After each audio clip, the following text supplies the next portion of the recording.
Good morning, guys. I am Katie from Mitza Creek Farm. Today is Thursday, March 10th, and I was going to bring you guys down to the high tunnel this morning and start getting prepped in there for planting. But it is 14 below right now. And you're wanting to get things planted and you're waiting for a bit warmer temperatures to plant things in the high tunnel. It's kind of discouraging. It feels like this winter is never ending. So we're going to change things up a little bit. I'm going to give you an update on counters or our kitchen, and then I think I'll bring you downstairs and show you my starts for downstairs.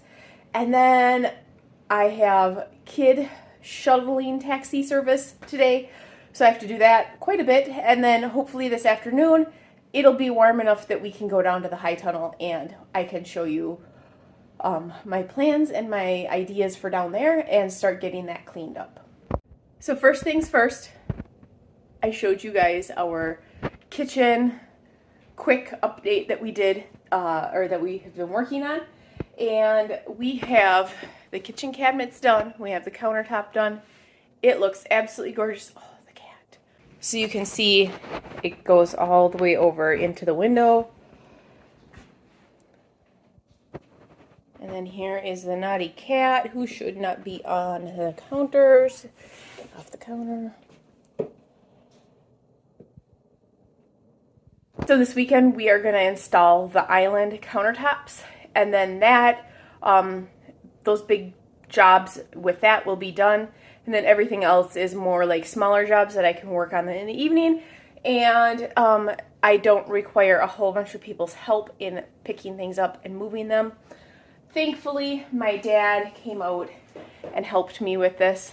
That is wonderful that he came out and helped me with that. Need to get all this stuff like cleaned up and then get everything. All my plants are up on the fridge, so I have lots of tons of just different projects, putting everything away, finding out where things go, all that kind of stuff.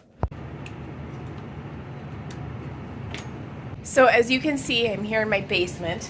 This is not where I was planning on starting all these, but with as much bitter cold as we've gotten, I felt like this year was not the year to try to start from seed in our actual greenhouse.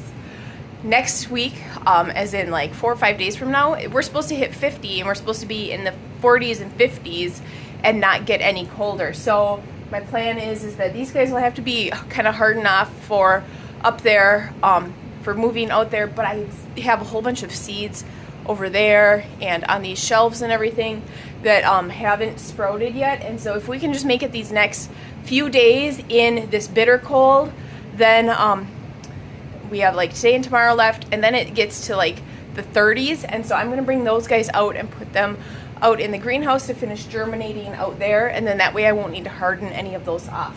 But let me show you all these flowers that I grew. So these are all for Sydney's graduation party. She graduates in May.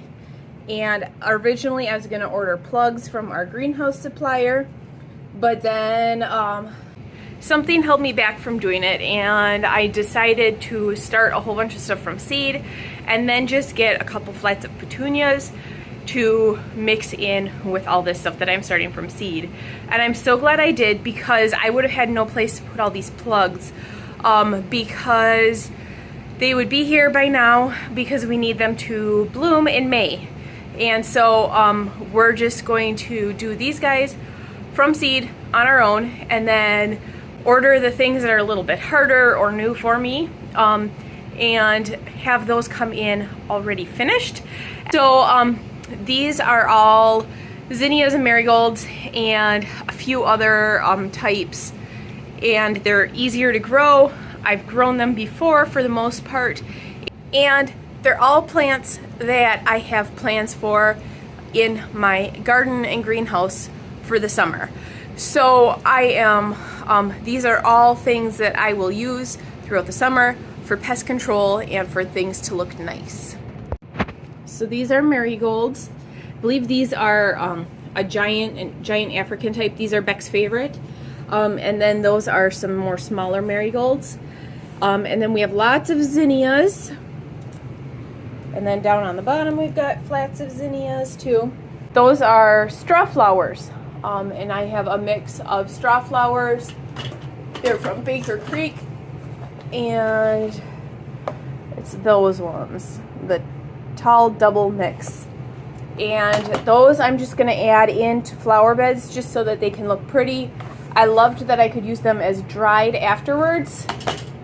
My hope with those is that we'll be able to use them in wreaths and fall arrangements as well as a dried flower.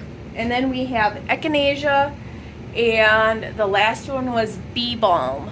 So I have flats of all of those ready to go, and I am hoping that they are blooming or very close to blooming by mid-May for Sydney's graduation.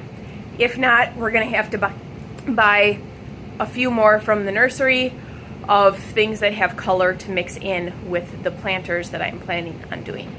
So the trays that you can see behind me and then down there, that's on a heat mat, that are all growing or have all been started. I started those last night. Vegetables that require early seeding. So tomatoes, peppers, basil. The lighting is so much better up here. I thought I would show you what I have planted down there. Here is the straw flowers. A lot of these are from Baker Creek. Oh, started a bunch of loofahs. Those were Lily's favorite thing last year. Here are the smaller marigolds. They're orange, and then they have brown on that, or like a maroon on that bottom leaf there. The other one is Cracker Jack marigold, and those are an African marigold, so those are the really giant ones. They get to be like 3 feet tall. Those are Beck's favorite, so I planted those. So for zinnias, we have Polar Bear, which are a giant white one. And then we have Candy Cane. The pictures online of these were gorgeous. I loved them. These are pink Senoritas, and look how cool those look. And then this is Scabiosa. So that's like a wide variety of colors. There's some pinks, some orange, yellow, all that in there, different shapes and everything. So I liked those. So we have like 2 trays of those. And then this is Peruviana, and those look pretty cool too. So those are more of a salmon color. So that's what we have for flowers for Sid. Oh, and then here's the echinacea. It's a multicolor pack. Paradiso mix, it looks like. And then we started some bee balm. So my plan is to plant bee balm in a whole bunch of more empty areas and just let it get really nice and big. All right, so now it is time for me to go get Beck from school. Sydney is coming home shortly from work, and then I have to go get Lily from work and bring her back to school. So it's just gonna be a crazy day. Before I run to get Beck from school, I wanted to show you this. This is the thermometer that we have in the, we have 3 different sensors. One is in the high tunnel, one is in the greenhouse that we just built last fall, and the other one is sitting right here because I have no place to put it. I'm gonna stick it like in my office or in the barn or something. But I want to show you this. So right now, sensor 1, which is the high tunnel, it is 68 degrees. And sensor 2, which is the greenhouse, is 32 degrees. So the sun is out, and you can tell things are wanting to warm up. It is 60 degrees, probably more than that, warmer in the high tunnel than outside, just because the sun.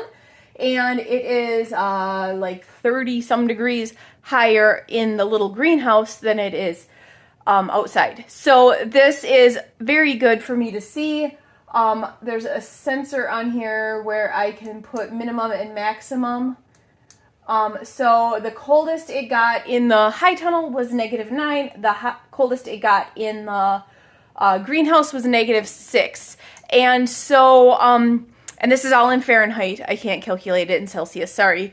But that just goes to show that A, the buildings are working how they need to, and B, we will definitely, I would say even when it's in the 30s out on Saturday, we'll be able to start moving stuff in the greenhouse. Hey guys, Editing Katie here. This is where the video takes a big U-turn that I was not expecting. Since this is getting pretty long anyways, because I was talking about our counters and our cabinets and all the plants that we started, I'm going to end this video here and then we'll show you what happens down in the high tunnel. There was a disaster, and that'll be in the next video. That's it for today. Thanks for tuning in and we'll see you next time.